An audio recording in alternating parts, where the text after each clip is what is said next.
What's on your radar, Kim? Well, these past several days, massive farmer protests have broken out around the Netherlands. Dutch farmers are protesting new climate regulations that will close farms and force them to kill off livestock in order to curb nitrogen emissions. In response to the new regulations, which I'll explain in a moment, thousands of tractors and trucks blocked roads, distribution centers, and parts of the German-Dutch border. Fishermen have joined in on the protests and begun blocking ports. Freight and dock workers have joined in on the protests as well. Manure has been sprayed in front of some of the government buildings. Media buildings have been blocked with tractors, trucks, and surrounded with poo over reporting that labeled the protesters as extremists and militants. There's talk of airports soon being shut down due to the blockades. Essentially, the Netherlands could come to a standstill. Something has clearly gotten these farmers very angry. So what are these regulations exactly? Well, about a month ago, the Dutch Minister for Nitrogen and Nature Policy presented a national and area-specific plan to reduce nitrogen greenhouse gas by anywhere between 12 and 70%, depending on the area. The farmers in the most regulated areas would essentially be put out of business. And the Dutch government even recognized this when unveiling the plan, saying, quote, "There is not a future for all farmers within this approach." Basically, the government is putting you out of business, and it's all in the name of the environment. Now, we're used to talking about carbon emissions, but next on the chopping block seems to be nitrogen emissions. Nitrogen, which is a key nutrient for plants, is also a pollutant. Fertilizer that washes off the fields can end up in lakes and coastal areas, killing marine life. Airborne ammonia from things like power plants and engines contribute to smog and other environmental issues. But in farm-centric areas like the Netherlands, it mostly comes from livestock urine and manure.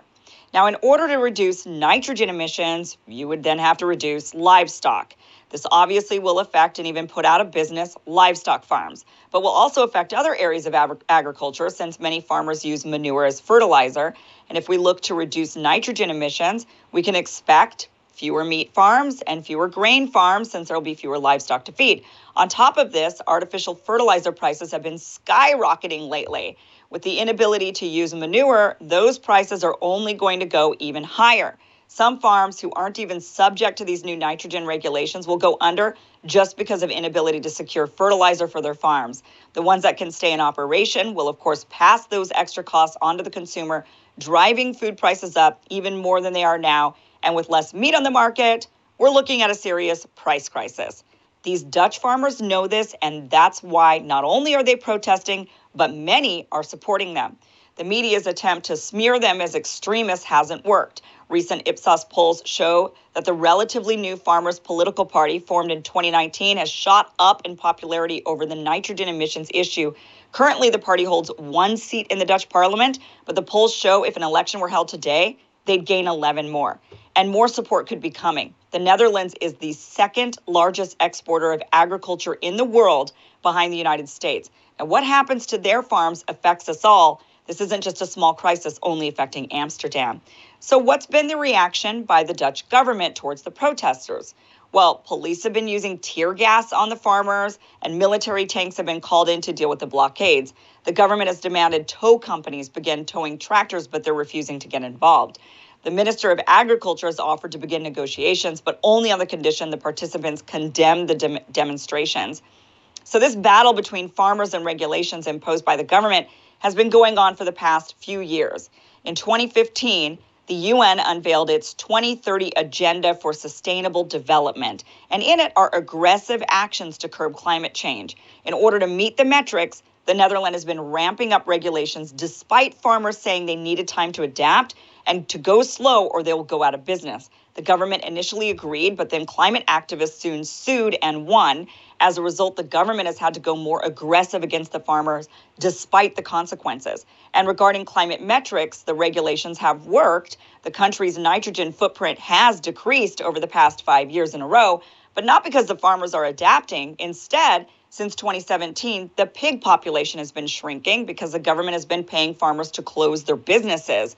With the latest round of tightening of regulations, the Dutch government has announced more multi-billion-dollar buyout arrangements, but has also stated they will expropriate the land from farmers who do not comply. They'll take their land.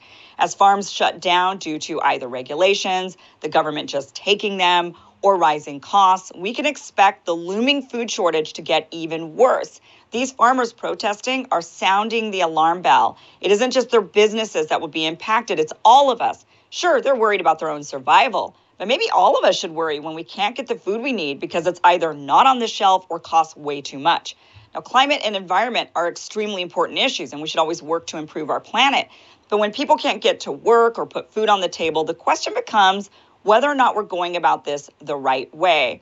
And I'm curious what you guys think, Robbie and Olai. What do you think about these? I mean, look, climate and environment are extremely important, but so is food on the table, and so is putting gas in the car. And now we're seeing all these regulations, and they're causing the price of goods to go up. These are people's everyday lives.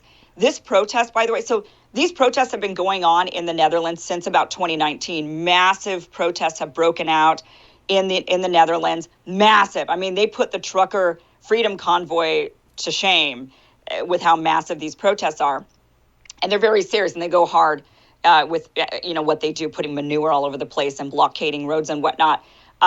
So these have been going on since 2019. Coincidentally, I suppose, or happily, I'm sure for the government, the pandemic then broke out. That then made the Dutch government go hard on the population and shut down a lot of these protests, but they're back. And they're back with a vengeance. And they're saying, look, you're putting more of us out of business. We will not be able to farm food. So what is more important? And this is the big question, our ability to eat or climate change? Right. Well, I mean, climate change is important, right? Because we're looking at the disaster of the world, right? Without a world, if we go the direction that we're going, there'll be nothing. So I understand why so many people, I understand why this is very important. I cannot say one way or the other because obviously we have the pressing present day issues. There's a chance you, me, and Robbie won't even be here in the, you know what I mean, at the time in which we see our world suffer the ultimate consequences of the direction we're going from the policy choices we're going. But I'm also inclined to be sympathetic and care about the future, the tomorrow. So I don't know. I'm going to let you and Robbie handle it because I can't pretend to be an expert on this. Well, right. I mean, it won't surprise our viewers that I, very much default toward the other way, to not wanting regulations and restrictions, prioritizing some distant future that makes us all suffer now, especially when that suffering it takes the form of food people can't afford or gas prices they can't pay or whatever else it is. The issue with climate change, which makes it so difficult, because yes, obviously we need to prioritize keeping the planet, in existence, is that our prediction, we don't know exactly for sure, right? It's a range of predictions. We know we're negatively impacting the environment. We have good ideas about what things we're doing that should be changed, but we don't know exactly, right? It's a range of expectations. This is how bad it could be by 2050. This is how bad it could be by 2100.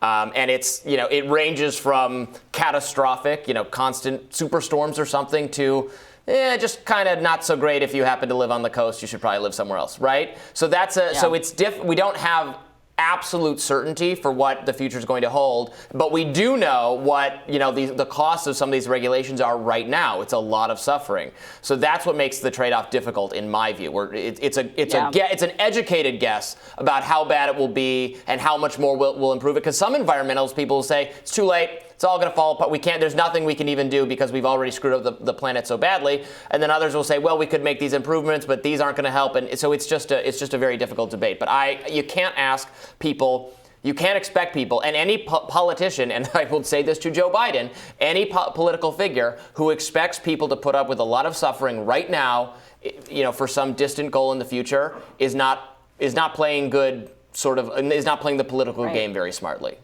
Don't tell the people you're going to make them suffer right now. And, look, I'm somebody who's always been more of an environmentalist. I even wrote proposed legislation to the government, an anti-deforestation legislation at one point, registered for Green Party at one point in my life. And I've been very much an activist for environment. However, I will say that, back when I was 11 years old and I was proposing that legislation to the government, the issue was I was told at 11 years old, and now I'm in my 40s, I was told that doom and gloom was coming, that it's just right around the corner, that in my 40s I won't see trees, that there won't be any of this left. And of course, as a kid, I was like one of the original sort of sunrise kids. And I panicked and I thought, oh my gosh, well, we got to do something about this. And I became an environmental activist at the age of 11 years old. And now here I am, and we didn't hit that doom and gloom that we were told back at that time. Dianne Feinstein has been sounding the alarm bell about doom and gloom for decades. And again, saying we only have 10 years left. We only have 10 years left. And that 10 years comes around and then we're not seeing that doom and gloom exactly happening. Now, we are seeing climate issues, of course, but they're not to that level. So telling a person they have to starve is a challenge when then you say doom and gloom's coming, but then the person looks at you and says, you guys have been saying this for literally 30, 40 years. I guess I have just a slightly different perspective on this, I guess, as it pertains to the doom and gloom, because I'm from the Bahamas, right? I'm from Nassau, Bahamas. It's a tiny island, about 21/7. We're surrounded by water. And I very much so see the visible effects of climate control. When I went home just this year, the water is coming up all the way past the shore. It's eroding our beaches. I very much so see the consequences, especially when you look at hurricane season. Hurricane season has been decimating family islands in the Bahamas these last few years because of the effects of climate control. So I just want to make sure I put out, not because all of us are not experiencing, I guess, the major impacts of it, and the doom and gloom does not mean other places in this world are not wildly affected. So I guess I would just want to make sure we recognize that perspective and be mindful of that. Well, and I was honestly, sure. I was more dismissive of the problem than I am now years ago, because I remembered all the previous times where this was a big thing with like the population crisis. There was a lot of bad predictions that because of population growth, we would all run out of food 50 years ago, and then it turned out that innovations in farming made it actually possible for a smaller proportion of the global population to starve, despite the population increasing. A lot of predictions that like Paul Ehrlich, I think is his name, made were totally wrong. So I expected like that the population catastrophe, which didn't work out, because when you produce more people, a lot of them end up being smarter and coming up with more efficient ways to farm the land we have. That all kind of turned out to be not right. So I thought the same thing was going to happen with climate change. Now it does seem like there is something certainly to be concerned about. I'm not saying the problem is made up or at all, but these are hard trade-offs to negotiate. I think. For sure. In coastal areas like Florida, like Bahamas, like Italy, they're very, very concerned about sinking into the ocean or just rising rising water. But you bring up a really good point, Robbie, and this is one thing that one last point that I want to make on this with the farmers' protest is that they're being bought out and they're being wiped out. And it is in lieu of the governments believing that they can have more government-controlled, large-scale farming using machines and various technology in order to mass produce more food. And that is a problem that a lot of other people say, hey, I don't want mass-produced food that, it's genetically modified and all of these things. And so that is what's happening right now, is this sort of move towards this more sophisticated style of farming that would then be controlled by only a few large companies, putting all the small farmers out of business. And that is what the Dutch are protesting right now. That's dangerous. Well, thank you, Kim. We will be back with more Rising right after this.